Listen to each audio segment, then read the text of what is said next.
이제는 완연한 가을입니다. 수확의 계절이자 또 겨울을 준비하는 계절이어서 이 수확에 대한 감사와 또 풍작의 기원과 관련된 이 세시 풍속이 또 이 시기에 또 집중되어 있습니다. 이 가을을 일컬어서 총고마비의 계절이라고 합니다. 이 총고마비는 하늘이 높고 말이 살찐다라는 뜻입니다. 이 표현은 가을 하늘이 맑고 높아지고 또 수확의 계절인 가을에 이 먹을거리가 풍부해지면서 말이 살찌는 모습을 이렇게 묘사한 겁니다. 그래서 가을을 이 먹방의 계절이다라고 이렇게 말하기도 합니다. 여름에 우리가 더위로 얼마나 고생을 많이 했습니까? 올 가을에 잘 먹고 또 건강하기를 축원합니다. 또한 가을은 날씨가 선선하니 이 등화가친의 계절이다라고 합니다. 등불을 가까이 할 수 있다라는 뜻인데 가을밤은 바람이 선선하고 또 상쾌해서 등불을 가까이 하며 글 읽기에 좋다라는 뜻입니다. 이 말처럼 책을 보기에 또 좋은 계절입니다. 우리 성경도 꾸준히 읽으시고 올 가을에는 또 좋은 기독서적 한 권 또 읽을 수 있기를 바랍니다. 1층에 책이 많습니다. 보시고 한번 한 권씩 이렇게 또 고르셔서 또 책 한 권 읽는 올 가을이 되기를 바랍니다. 그런데 우리가 가을에 해야 할 일이 하나 더 있습니다. 여러분, 하나님이 가장 기뻐하시는 일이 뭘까요? 예배일까요? 아니면 기도일까요? 전도, 선교, 아니면 봉사일까요? 물론 하나님이 모든 일들을 다 기뻐하십니다. 하지만 이 모든 것을 어우르는 하나가 있는데 그게 바로 영혼 구원입니다. 예배하고 기도하고 전도하고 선교하고 봉사하는 등 이 모든 것들은 영혼 구원과 연결되어 있습니다. 그래서 우리는 영혼 구원을 위해서 예배하고 기도하고 전도하고 열심히 또 선교하고 봉사하고 이 모든 일을 합니다. 그 이외에도 많죠. 모두 다 영혼 구원을 위해 하는 겁니다. 이 모든 것들을 그리고 이 일을 우리 하나님이 가장 기뻐하십니다. 그래서 루가복음 15장 7절에서 내가 너희에게 이르노니 이와 같이 죄인 한 사람이 회개하면 하늘에서는 회개할 것 없는 의인 99으로 말미암아 기뻐하는 것보다 더 기뻐한다라고 말을 합니다. 즉 하나님은 죄인 한 사람이 회개하고 하나님께 돌아오면 축제를 벌일 정도로 기뻐하신다는 겁니다. 왜 하나님이 그렇게 기뻐할까요? 하나님께서는 본래 당신의 창조물이었던 인간을 사단에게 빼앗겼다가 다시 찾아오게 된 승리의 기쁨을 하나님은 누리시기 때문입니다. 여러분, 만약에 여러분의 자녀가 악한 자에게 유괴되었다면 이 얼마나 마음이 아프겠습니까?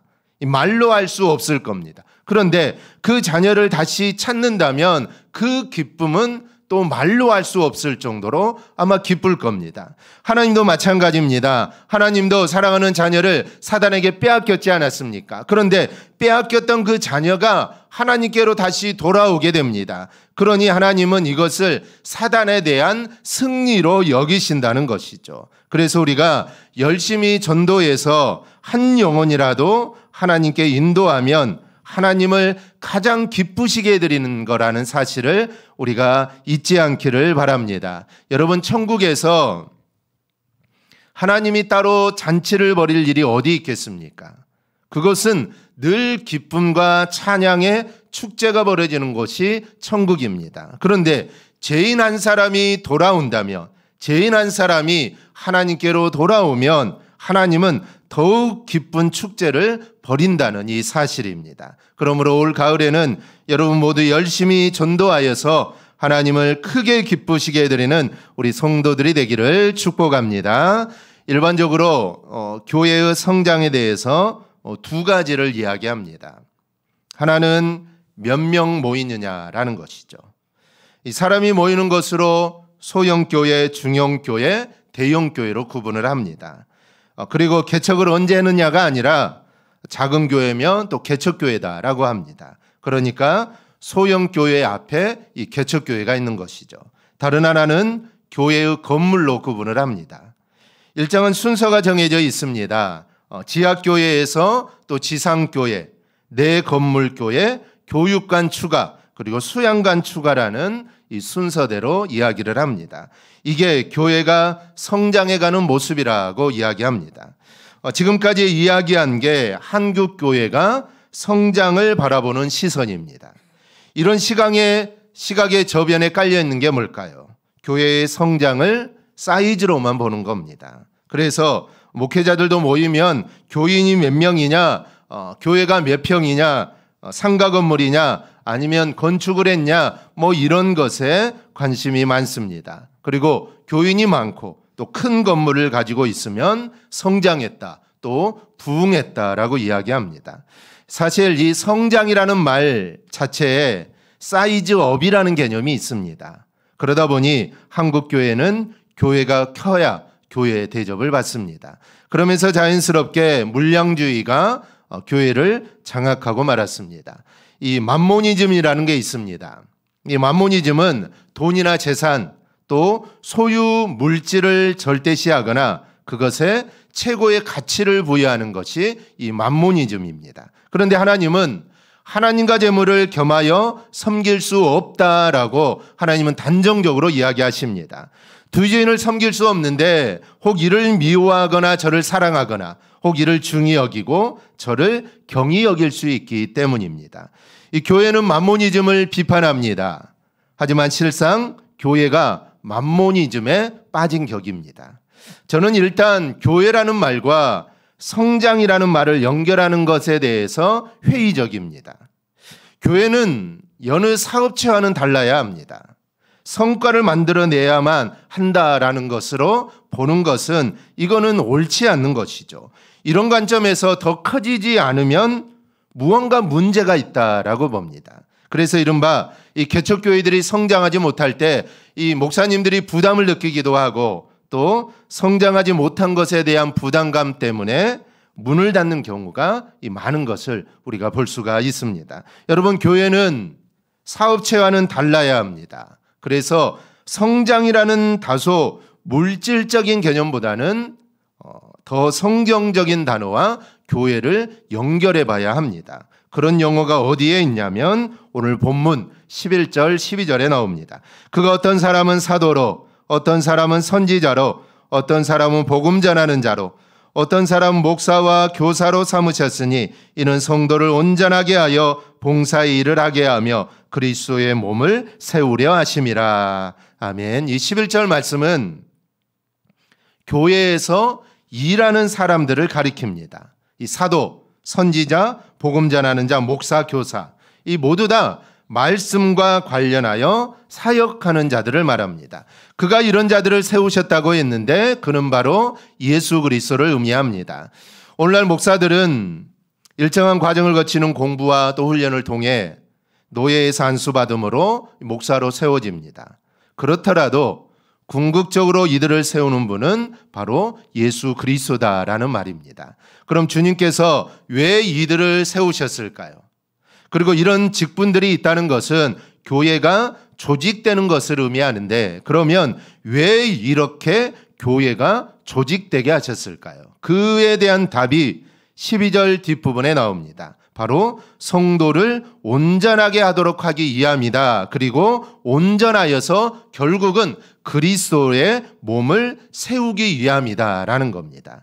여러분, 성도가 바로 교회입니다. 아멘. 교회 건물이 교회가 아닙니다. 건물은 예배당입니다. 즉 예배를 드리기 위해서 건물을 세우는 것이죠. 바로 저와 여러분, 바로 우리가 교회입니다. 이 다른 표현으로는 그리스도의 몸입니다. 이 그리스도의 몸을 세운다는 것은 교회를 건축한다는 게 아닙니다. 그리스도의 몸으로 온전하게 세우는 겁니다. 그러니까 교회, 곧 그리스도의 몸과 어울리는 단어는 성장이 아니라 바로 온전함과 어울립니다. 그런데 여기서 온전함이라는 것은 어떤 흠도 없는 완벽함을 의미하지 않습니다. 그 다음 13절에서 우리가 다 하나님의 아들을 믿는 것과 아는 일에 하나가 되어 온전한 사람을 이루어 그리스도의 장성한 분량이 충만한 데까지 이르리니라고 합니다. 여기서도 온전한 사람이라고 하는데 영어 성경은 성숙한 사람이라고 표현을 합니다. 그러니까 온전이라는 말의 의미는 성숙이라는 개념을 지향하는 것입니다. 그럼 어디까지 성숙해야 할까요?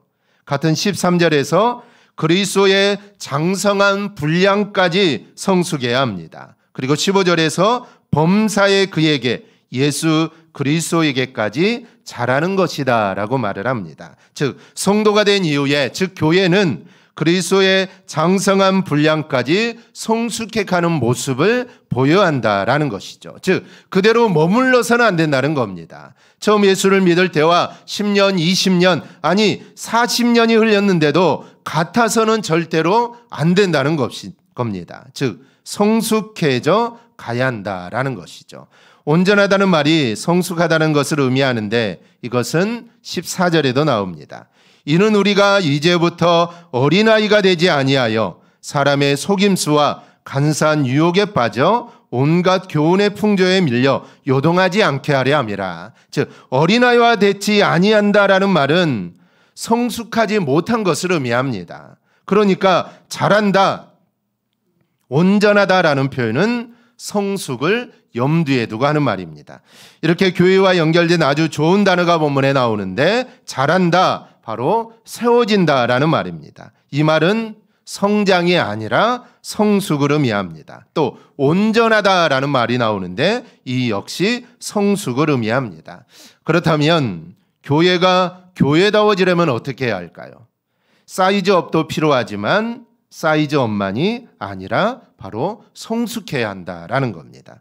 교회라는 말을 성숙이라는 말과 연결해야 하고 그 성숙은 그리스도의 장성한 분량까지, 머리이신 그리스도까지 성숙해 나가야 합니다. 즉 그렇게 끊임없이 성숙해 가는 성도가, 교회가 바로 교회다운 것입니다. 그렇다면 나 자신에게 이 성숙이라는 단어와 연결하여 질문하면 우리는 성숙한 성도입니까? 우리는 성숙한 교회입니까? 만약 여러분의 대답이 예라고 한다면 나는 성숙한 교회이고 나는 성숙한 성도라, 이 예라고 대답한다면 무엇을 근거로 내가 그렇게 대답하느냐라는 겁니다. 만약에 아니요라고 대답한다면 과연 내가 무엇이 부족해서 내가 그렇게 대답을 하느냐라는 것입니다. 오늘은 우리가 이 부분에 대해서 함께 본문을 통해서 함께 생각해 보려고 합니다. 먼저는 겸손하게 봉사하는 성도인가 우리는 생각해 봐야 합니다. 12절에서 교회에 여러 일꾼을 세우는 것은 성도를 온전하게 하여 어떤 모습이 되게 하려는 것이라고 합니까? 그것은 바로 봉사의 일을 하게 하며라고 합니다. 즉 온전한 사람, 즉 성숙한 성도는 겸손하여 봉사하게 된다라는 겁니다. 여러분 봉사의 기본이 무엇인지 아십니까? 봉사의 기본은 그 당시 봉사는 종들이 하는 것입니다. 예수님이 제자들의 발을 씻긴 적이 있으시죠? 그 발을 씻기는 게 바로 봉사입니다. 그리고 그 일은 종이 하는 겁니다. 왜 이 말씀을 드리는가 하면 본질적으로 이 봉사하는 마음은 섬기는 자세가 있지 않으면 되지 않는다라는 것입니다. 즉 자신이 낮아져서 섬기는 자세가 되지 않으면 여러분 봉사라고 할 수가 없습니다. 그러니까 우리 모두는 종이 되어야 하고 우리 모두는 낮아져야 합니다. 그런 자세로 우리가 섬겨야 합니다. 그런데 우리가 봉사하면서 주의해야 할 것이 있는데 그것은 바로 보여주기식으로 해서는 안 됩니다. 여러분 보여주기식으로 하는 것은 낮아져서 섬기는 것과는 여러분 거리가 멉니다. 이 바리새인들은 무언가 좋은 일을 할 때는 그들은 나팔을 불었습니다. 왜 그러냐면 나 이런 일을 한다라는 것이죠. 그래서 사람들에게 내가 이런 일을 한다라는 것을 알리는 겁니다. 오늘날 우리가 하는 봉사가 이런 모습이 되어서는 여러분 곤란합니다. 이런 모습은 그리스도의 장성한 분량까지 자라는 성숙과는 이게 거리가 멉니다. 여러분 우리 안에 예수 그리스도의 보혈이 흐르고 있습니까? 그러면 우리는 낮아져서 섬기는 자가 되어야 합니다. 그게 성도답고 교회다운 모습입니다. 이 섬김은 교회 안에서뿐만 아니라 여러분 교회 밖에서도 있어야 합니다. 여러분 한번 따라해 볼까요? 교회가 성도다. 내가 성도다. 여러분 성도가 곧 교회입니다. 여러분 하나하나가 곧 교회라는 것이죠. 여러분이 세상으로 나갈 때 여러분은 교회로서 세상으로 나가는 것입니다. 지난주에 말씀드렸습니다. 우리는 교회 안에서만 장로요, 권사요, 집사요, 성도가 아닙니다. 교회 밖에서도 장로요, 권사요, 집사요, 성도입니다. 그런데 문제는 교회 문턱을 나가는 순간 직분을 다 던져버리는 성도가 있습니다. 그리고 교회에 올 때 그때 다시 직분을 다시 주워 담는다는 것이죠. 장로요, 권사요, 집사요, 성도가 됩니다. 그런데 이래서는 절대로 안 된다는 겁니다. 내가 어디에 있으나 우리 모두는 성도요, 우리는 직분자입니다. 그러니까 우리는 교회에서뿐만 아니라 교회 밖에서도, 즉 친구를 만날 때도 아니면 직장에 있을 때도 우리는 바로 직분자요, 성도라는 사실을 우리는 잊지 말고 그 직분에 맞게끔 우리는 행동을 해야 합니다. 교회 개념도 동일합니다. 예배당 안에서만 교회가 아닙니다. 예배당 밖에서도 우리는 교회입니다. 어찌 보면 예배당 밖에서 우리는 교회다워져야 합니다. 그렇다면 세상에서도 섬기는 자가 되어야 합니다. 이 섬김은 그냥 누군가를 높이는 게 아닙니다. 그냥 내가 낮아지는 게 아닙니다. 여러분 이거는 종이 되는 것입니다. 종이 되어 모든 사람을 섬기는 겁니다. 여러분 이것은 비굴해지라는 게 아닙니다. 내가 낮아지고 싶지 않지만 내가 어쩔 수 없이 내가 낮아지고 싶지는 않지만 상황이 어쩔 수 없어서 내가 낮아지는 것은 이거는 비굴한 것이죠. 이런 것은 성숙한 모습이 아닙니다. 세상을 향하여 당당합니다. 하지만 교만하지 않습니다. 그러면서 다른 사람에게 도움이 되고 그 모습을 스스로 기쁜 마음으로 합니다. 여러분 이러한 모습이 성숙한 성도의 모습입니다. 16절 끝부분을 보면 스스로 세우느니라는 말씀이 있습니다. 여러분 스스로 세우는 자가 성숙한 모습이라는 말입니다. 누가 하라고 해서 하는 게 아니라 또한 어떤 반대급부를 바라고 하는 것이 아니라 그저 다른 사람을 존중하면서 스스로 섬기는 모습이 되는 것이 바로 성도의 성숙함입니다. 그렇다면 교회인 우리는 낮아져서 서로 섬기고 있습니까? 주님처럼 종이 되어서 섬기고 있습니까? 그리고 그 모습과 동일하게 여러분 세상을 섬기고 있습니까? 이런 모습이 있어야 여러분 성숙한 성도입니다. 그리고 교회다운 모습입니다. 우리 모두 이렇게 결심하고 또 실천하는 삶을 꼭 살아가기를 바랍니다. 둘째는 사랑이 날마다 구체화되어가는 성도가 되어야 합니다. 이 교회로서 우리의 성숙은 나 자신을 바라보는 데서는 이루어지지 않습니다. 우리는 구원받은 이후에도 여전히 죄의 습성이 우리 안에 남아있는 존재들입니다. 그래서 성숙을 위해서 바라보아야 할 이는 내 자신이 아니라 바로 예수 그리스도입니다. 13절을 보면 우리가 다 하나님의 아들을 믿는 것과 아는 일에 하나가 되어 온전한 사람을 이룬다라고 말을 합니다. 우리가 온전한 즉 성숙한 성도가 되는 것은 하나님의 아들을 믿고 예수님을 아는 데서부터 시작이 됩니다.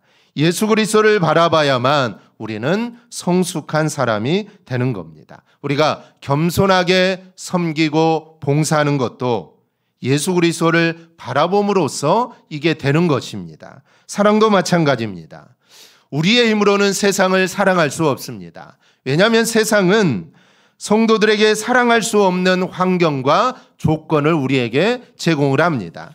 이런 세상을 향하여 우리는 불평과 불만하는 것은 쉽지만 사랑하는 것은 이게 쉬운 일이 아닙니다. 그러기에 우리가 성숙한 성도가 되어 세상을 사랑하는 것에 필요한 것은 오직 예수 그리스도를 바라보는 것밖에 없다라는 이 사실을 우리가 잊지 않기를 바랍니다. 예수님이 이 땅에 오신 목적은 당신의 목숨을 많은 사람의 대속물로 주기 위해 이 땅에 오셨습니다. 그리고 예수님이 가신 길은 고난의 길이고, 그리고 그 절정은 십자가입니다. 그 십자가가 바로 죄인인 우리의 죄를 속죄하시는 자리였습니다. 주님께서 십자가를 마다하지 않고 그 고통이 얼마나 심했겠습니까? 그런데 그 십자가를 맞이하지 않고 하나님 아버지의 뜻에 순종하여 희생하신 것은 자기 사람들을 사랑하셨기 때문입니다. 그 사랑이 있었기에 십자가를 지신 것이죠. 마치 부모가 자녀를 사랑해서 정말 내 자녀가 죽는 상황에 놓인다면 내가 대신 죽어야겠다, 내가 대신 죽겠다라고 하는 것처럼 우리 주님께서는 우리를 정말로 사랑하셨기 때문에, 자신의 목숨보다 사랑하셨기 때문에 그 십자가에 달리신 것입니다. 즉 주님이 십자가에 달리신 것은 우리를 사랑하셨기 때문입니다. 우리는 하나님이 나를 사랑하신다는 사실을 우리는 날마다 되새겨야 합니다. 성도가 주님의 사랑에 대해서 미지근해질 때 낙담하고 낙심하고 좌절합니다. 성도담을 잃게 되는 것은 십자가에 달리신 예수 그리스도를 잊을 때 우리는 성도담을 잊어버리게 됩니다. 오늘 본문 15절을 보면 오직 사랑 안에서 참된 것을 하여 범사에 그에게까지 자라라 라고 말을 합니다. 여러분, 성숙해지기 위해서는 사랑 안에서 참된 것을 하는 것입니다. 그 다음 16절에도 사랑 안에서 스스로 세우느니라. 그러니까 성숙해지는 것은 사랑 안에서 이루어지는 것이지 다른 것으로 절대로 이루어지지 않습니다. 여러분, 원수 사랑이 쉽습니까? 어렵습니까? 말로는 얼마나 쉬운지 모릅니다. 원수 사랑은 정말 말로는 쉽습니다. 하지만 정말 나에게 원수가 있다면 그 원수를 사랑하는 것은 이거는 쉬운 일이 아닙니다. 손영은 목사님처럼 자기의 아들을 죽인 자, 원수 아닙니까? 그 사람을 사랑하는 거, 이거는 말로는 쉽지만 이거는 절대로 할 수 없는 일입니다. 그런데 여러분, 할 수 있습니다. 손양은 목사님이 그렇게 하셨습니다. 그러기에 우리도 할 수 있습니다. 그러기 위해서는 예수님이 나를 위하여 십자가를 지신 그 사랑을 우리는 생각해야 합니다. 그 사랑을 생각한다면 우리도 손양은 목사님처럼 할 수 있습니다.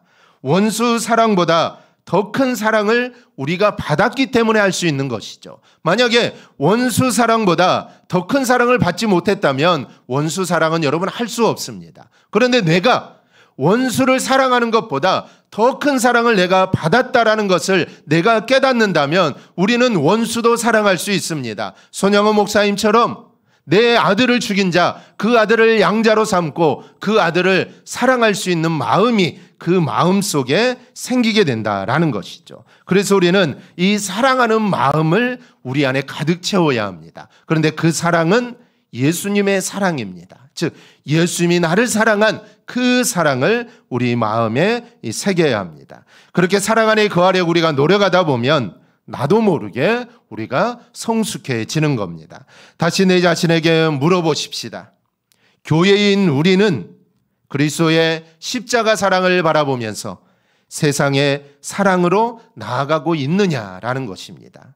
비록 우리의 사랑은 아직도 어설프고 또 부족한 게 많지만 그래도 그렇게 되어가겠다고, 그래서 교회다운 모습이 내가 되어가겠다라고 결심하는 우리 모두가 될 수 있기를 바랍니다. 그리하여 사랑으로 모든 일을 행하여 교회다워져 가기를 주님의 이름으로 축원합니다. 셋째는 각자의 분량대로 역사하는 성도가 되어야 합니다. 낮아져서 봉사하는 자가 되고 그리스도의 십자가를 바라봄으로써 어설프더라도 이 사랑을 연습해가는 모습이 될 때 우리는 성숙해가는 교회다운 교회가 되어지게 됩니다. 그런데 우리가 이때 잊지 말아야 할 모습이 하나 더 있습니다. 그것은 자신의 분량대로 봉사해 나가야 합니다. 우리가 무언가를 하려고 할 때 다른 사람보다 작다고 생각해서 못할 때가 많습니다.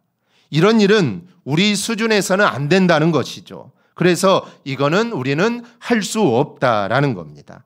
이런 말이 왜 나올까요?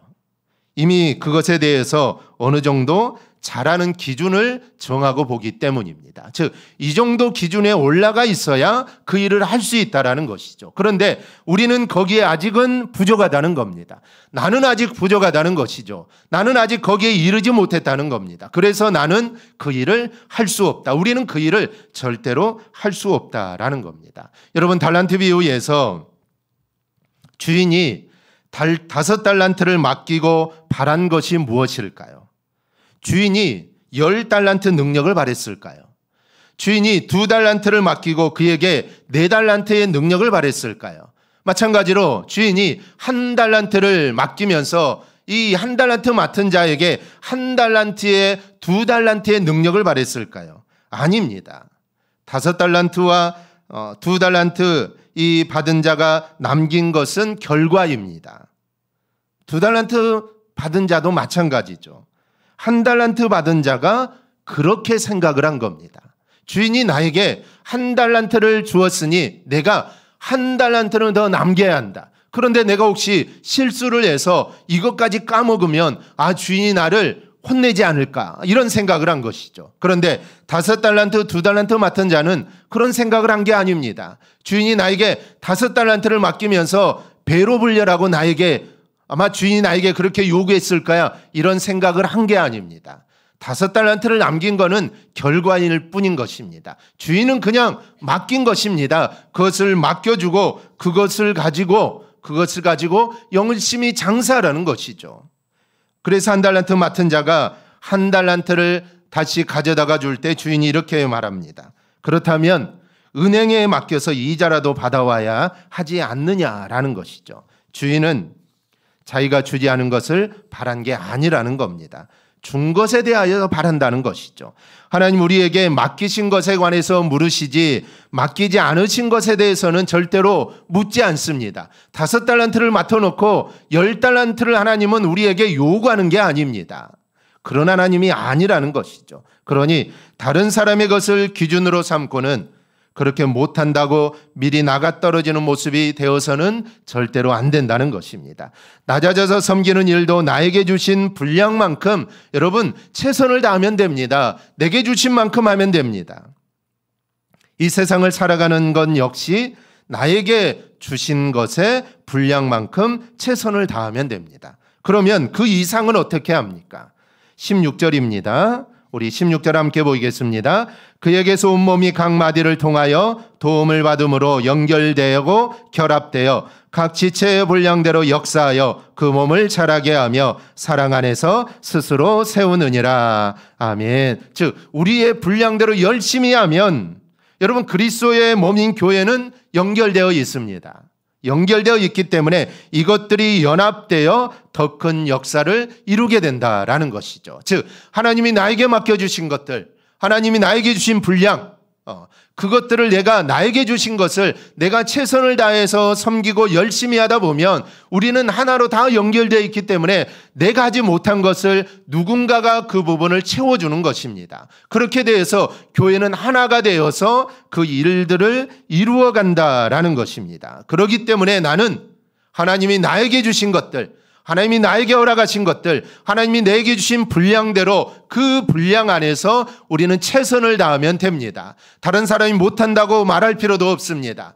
다른 사람이 잘한다고 부러워할 필요도 없습니다. 하나님이 나에게 주신 그 직분과 그 은사와 그 달란트를 가지고 내가 열심히 부지런히 하기만 하면 됩니다. 그러면 교회는 하나이기 때문에 그 모두가 하나가 되어서 하나님의 일을 반드시 이룬다라는 것이죠. 그렇다면 교회인 우리는 남의 것이 아니라 나에게 주신 분량만큼 역사하기 위해 최선을 다하고 있느냐라는 것입니다. 내가 최선을 다하느냐라는 것이죠.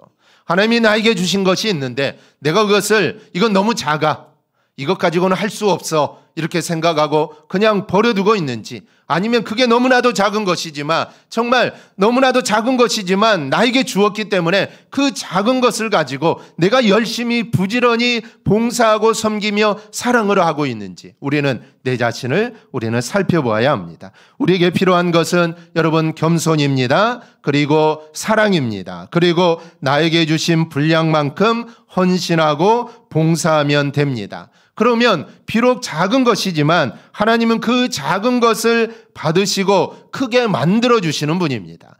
여러분, 오병이어의 기적이 어디에서 시작되었습니까?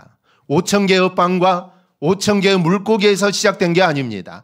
작은 보리떡 5개와 물고기 2마리에서 오병이어의 기적이 시작된 겁니다. 5,000명이 먹은, 그리고 12광주리가 남는 그 역사는 작은 것에서 시작된 것입니다. 우리의 작은 헌신, 우리의 작은 봉사, 우리의 이 작은, 내가 한 4개 맡겨주신 그것을 내가 최선을 다해 나아간다면 하나님은 그것을 받아주시고 오병이어의 기적을 이루어 주십니다. 역사해 주십니다. 그리하여 교회를 세워주실 것이고 교회다워지게 하나님이 만들어 주는 것입니다. 이 사실을 우리 모두 기억하고 겸손과 사랑, 그리고 하나님이 나에게 주신 모습으로 최선을 다하여 봉사하고 헌신해서 교회를 세워나가는 우리 모두가 되기를 주님의 이름으로 축원합니다. 아멘. 기도하겠습니다.